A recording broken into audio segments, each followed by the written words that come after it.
Alrighty guys, so it's time for another episode of Death Battle.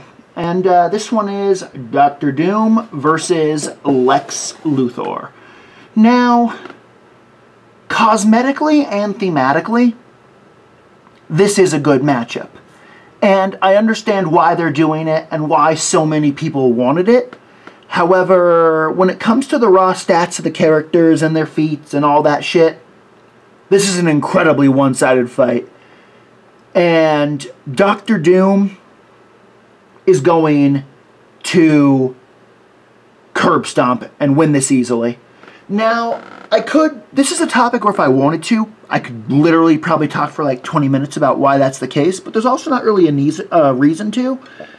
And that basically, just let me put it this way. Lex Luthor has extreme intelligence and science. Dr. Doom has extreme intelligence, science, and magic.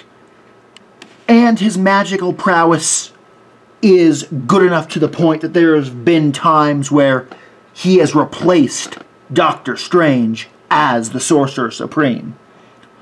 So, yeah, Doom's got this. So, let's watch it and see how it plays out. Lex Luthor, CEO of LexCorp and nemesis to Superman. And Dr. Doom. It's actually probably a little bit too quiet. Of the Fantastic Four. The intellect of these two evildoers is unmatched in their own worlds. But what happens when the geniuses of these spiteful nerds collide? He's Wiz and I'm Boomstick.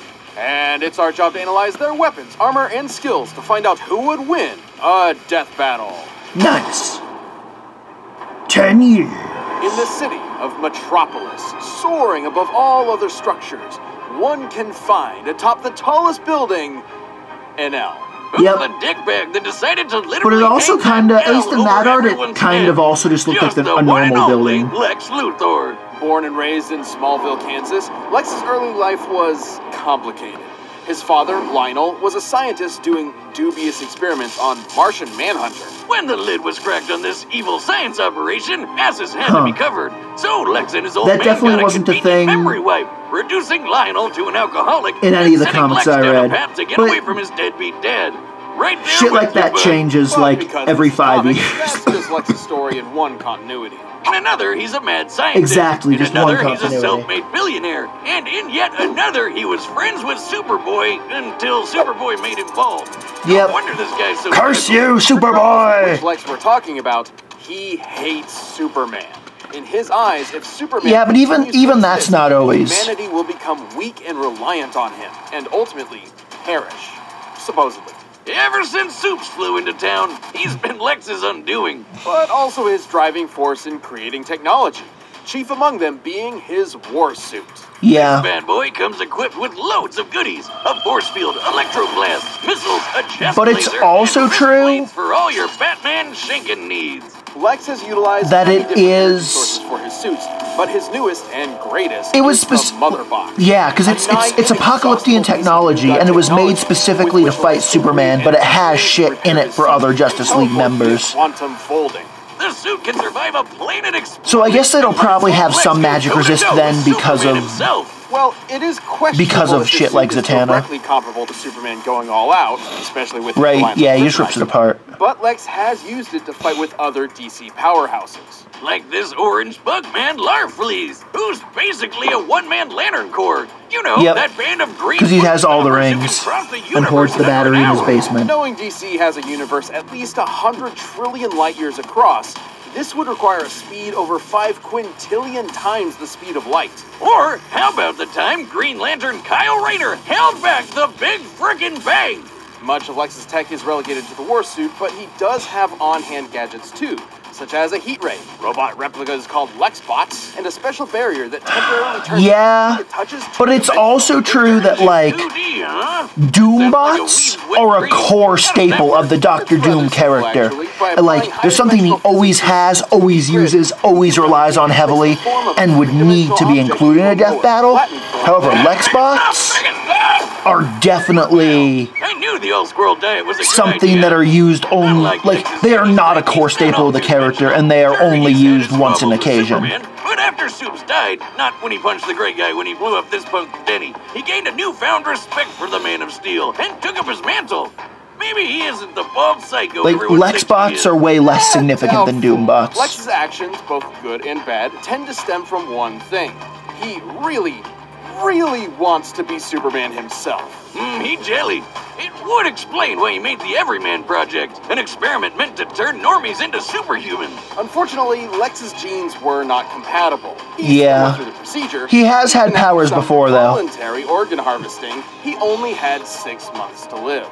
Wow. However, Lex and really that's does also wanna be that too, though, Superman, because it's like, even if it kills is him. true that, But like, if Lex Lex has, like, gotten super strength might as well before, make and that himself he's, the like, one person merged with that Brainiac, citizen has but to answer to. Doom has Which is why taken the Lex powers of, decided like, to- Odin and what the else? Silver Surfer, Run for president. and Can you imagine and a president Celestials, who's and that evil definitely billionaire scales hates higher. Aliens? So unrealistic.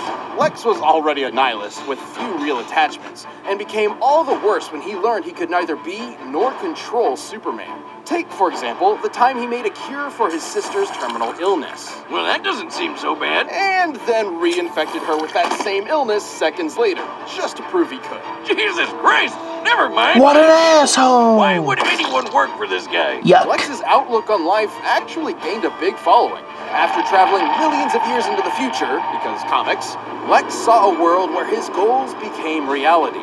Yeah. Quit aspiring to the impossible standards of superheroes. I mean, every major villain in comics selfish and greedy animals has at least a timeline where they won. Apparently. Isn't it ironic, though, that even those who chose to follow Lex's ideals called this philosophy doom? Huh. I guess Lutheran was already taken. Anyways, his fanboys from the future might consider it their doom, but to Lex, his ideals are everything. And to his credit, they have seen him through some pretty heavy stuff. Like outsmarting Brainiac, getting tortured by Joker, and getting shot out of a helicopter by a gorilla. Don't worry, somehow he got better. Even completely stripped of everything, standing before an almighty God, Lex Luthor will continue to defend his ideals. This harbinger of doom is truly beyond comprehension. Or so he says. Right. Who was it, Superman? Lex Luthor, the greatest criminal mind of our time. Okay. Alright, Doomy. At first glance, Latveria appears to be a humble nation, located in the center. But it's all a facade! In its borders may be the greatest threat the world has ever known. That threat being the malevolent Dr. Motherfucking Doom. But Doom did not start out as a king. Born as a Romani, Victor Von Doom had a tumultuous childhood. After his mother's soul was taken by the demon Mephisto, and his father died on the run from an evil baron, Doom did what any mad scientist would do, and began took over the world! Like his own robot replicas and Marvel's favorite Yeah, he's tall. Doom bots. That sounds familiar. The technical wonders he made, while also scamming people, were so great, the Empire State University offered him a scholarship. And it's also true that, like, a lot of the time, when they fight, like, they'll have entire fights with Doom thinking it's him. And then, because of a miscalculation, oh, it was actually a Doom bot, which means, like, the Doom bots are so advanced that they can pass off for Dr. Doom in an actual fight. To Tibet, where some monks did him a solid and helped him build a suit of armor. Made from a mastery of science and mysticism, Doom's titanium armor goes beyond the wonders of ordinary technology and into the absurd. It's the Swiss Army knife of power armors, complete with electrical blast, a device that scrambles brain neurons, and a laser staff that doubles as a technovirus. At full power, the suit can break through an adamantine coffin, and allegedly contains pieces of the cross that Jesus Christ himself was crucified on. Just in case a pesky Dracula comes your way, which he did. With this suit, Doom easily conquered Latveria and overthrew the Baron who gave him so much trouble years back. Take that, asshole! Seeing how prosperous his rule was, Doom thought if he could make Latveria better by conquering it, why not make the whole world better by conquering it? Right? Well, I mean, a Panther God did say he should. Too bad he was always stopped by the because Fantastic Bast Four did say, and their leader, like, he said that the world would be better under Doom's rule, but that the heroes of the world would never allow him to rule. Eternal torment. All he wanted to do was burn and scar Reed's face. To Doom, Reed Richards is a man of unquenchable vanity and unmitigated arrogance, consumed by his own ego at the cost of everyone around him. Yeah, I think Doom might be projected. Oh my god, that's funny. He has failed many times to conquer the world. Doom certainly has the arsenal to do so. Antimatter guns, bombs that transmute things to Oh my god, a that's molecular hilarious. expander that turns tiny particles into boulders, and time shift bombs that'll send you several seconds into the past. But his most interesting gadget way is to the the past. cosmic power siphon. While not particularly fashionable, at least before he implemented it into his suit, the siphon has absorbed and stolen the powers of numerous cosmic entities. You might be asking, if Doom has all these gadgets, why doesn't he use them more often? Well, in his own words, Doom's reasons are his own. Do not question So basically, because he doesn't Doom feel is like more it. than just a scientist. He's also a magician. In fact, a contender for Sorcerer Supreme. As such, he can employ Yeah. all manner of magic spells. Barriers, teleportation, mystical energy blasts, etc. And if he ever wants to Freaky Friday a foe, he can use a mind swap technique he took from the Ovoids to switch bodies. Like this. Oh, how do you walk with these scrawny legs? This one isn't even a gun! Why are there 6 of you? Am I drunk? Because Tommy, the more the merrier? Change us back. It should come as no surprise that a multi-classing nerd like Doom has taken on some of Marvel's toughest heroes. He's faster than Reed Richards, who reacted to interstellar beams fired by Galactus, and has even deflected Thor's hammer. The same hammer that flew Thor across the universe in seconds. Knowing Marvel's universe has a diameter of at least 1 trillion light years, Mjolnir must have been moving the same over size 2 as DC, quintillion then. times the speed of light. According to those And calculations, that's the same. They listed it as being the same size. Or the no-holds-barred punch he took from Sentry with only 7% of his suit's power left. With so much tech and magic, it's a wonder Doom ever loses. Well, for Right. all his achievements, Doom does The plot have demands one it. insurmountable weakness. Squirrels. I knew it! Nobody's a match for those little bastards but me. But hey, as long as he's on Dude's good side, he should be alright. He also has a bad habit of just losing godlike power at the worst of times. Yeah. His control over the power cosmic was taken by a plot-convenient cosmic energy-stealing super airplane. Still, Doom persevered. God Emperor of everything. Until Oh yeah, there was that time where he withstood Black Bolt's yell at point blank. That's kind of significant too. What did he think of him after that? Surprisingly, Doom's time as a god caused an epiphany of sorts. He looked back on his actions, his ego finally shattered, and in his reflection was left with a desire to fix his ways. So he took up the role of Iron Man of all people, stopped being so world conquering, and became a good guy. Just for a little bit, don't worry, he was back to being a maniacal would-be conqueror soon enough. Comic book status quo. Yep. Seems a literal multiverse-scale intervention couldn't keep Doom from being Doom. Your plan No, we are who we are. has failed, Master. Failed. Dr. Doom does not fail. Alright, let's see how the fight plays The out. combatants are set, and we've run the data through all possibilities. It's time for a death battle! Alright, Doom, kick his ass. Oh, a visitor. Mr. Luthor, your company has invaluable resources for the people of Latveria. Okay. I will be seizing them. Latveria. What an exquisite place to start a corporatocracy.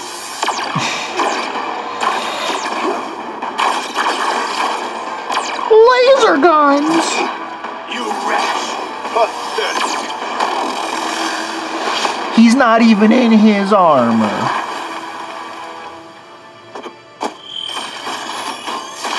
Okay, that was easy. A mechanical replica. It's called a Lexbot, you knuckle-dragging buffoon. Its design is rather ingenious. Not as ingenious as mine, of course. But enough talk. Let us end these charades. With pleasure.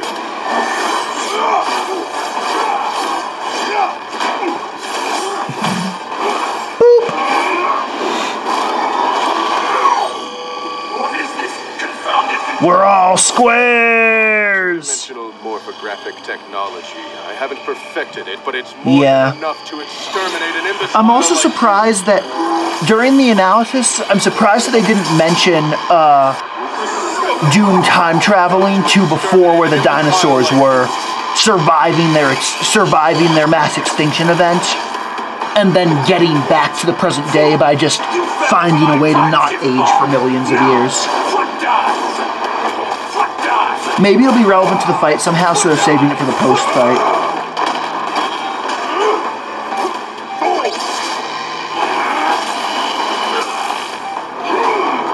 Yeah. It's like, Doom doesn't care about your stupid laser.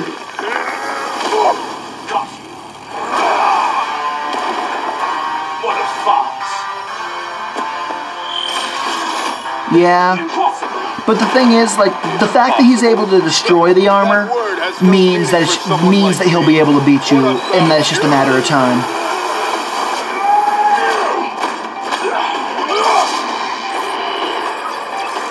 That box, it's marvelous and wasted on your incompetence. He's like, your suit's better than you, Luthor, and I know how to make your suit go bye-bye. What kind of a man are you? Oh, he did the anime eyes. Superman.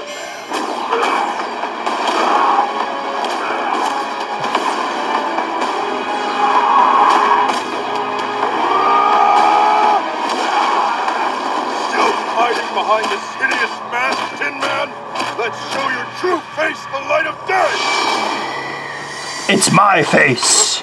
Don't you see it? That mask is my true face. Ouch.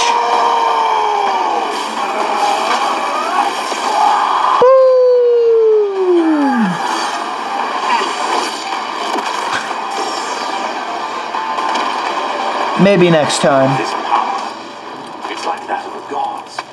Beneath me. What's interesting is that, like, when Doom fought Vader, someone yell, but never pinning him to it. he won. And when Lex fought Iron Man, Lex was able to hold his own with he lost. sure Lex could. So obviously, like, this was someone that won versus someone that lost, but now it's 2 wins and 2 losses. Or getting his nerves scrambled from the inside. What's more, Lex's mind has been swapped before, once with Superman, funnily enough. Meaning if things got desperate, there was nothing to stop Doom from pulling a Captain Ginyu on Lex and swapping their minds. Lex's mother box was certainly a powerful device, but he never quite mastered all of its potential. Not to mention, Doom's ace in the hole, the cosmic power siphon, has drained and stolen similar energy sources time and time again. Galactus, Silver Surfer, and even the friggin' Beyonder. Yeah, I know, this mulleted doofus doesn't look like much, but he apparently has millions of times the power of the entire Marvel multiverse. And the siphon took all of it! There's no way the mother box could stand up to a device like that. Thus, Exactly. It's only a question of if Doom could bide his time before turning the tables on Lex. And given all the beatdowns he's survived from And he Marvel definitely hitters can. like Hulk and Sentry, I'd say Doom had that time. Lex's tech was an impressive challenge that had the stats to contend with Doom. But against Doom's bewildering gadgets, magical trickery, and power-stealing siphon, the advantage was in the Doctor's court. Yes, sir. Latveria claimed his victory. Hopefully Lex isn't a sore Luthor. The winner is Dr. Doom. All right, let's see who we got next time. Thanks for watching this episode of Death Battle. Come back next week to see previews of our upcoming matchups. If you want to watch more stuff, you can click the boxes right around here, and you can always pick up some TV merch at store.roosterteeth.com. Okay. Heihachi and Geese Howard. Okay, so I will not... I don't give a fuck about that matchup, so I will not... God damn it. So I will not be back... I will not be watching that episode in 2 weeks. Which means that... the next time that you will see me for Death Battle will be... well, in 4 weeks or longer, because... whenever there's a matchup that I give a fuck about is when I'll be back. And just, like, Then so next week, next matchup, no. After that, who knows? So anyway, yeah. I definitely enjoyed this fight, even though it was predictable. And it is also true that Doom and Lex are both comic characters, and therefore they can't, covering every single significant and notable feat that they both have is just not possible. So it's not a huge deal that a couple feats for both of them were excluded, but yeah, anyway. I really don't feel like I've got much to say. So I'm just going to stop wasting time and cut off, and until next time, peace.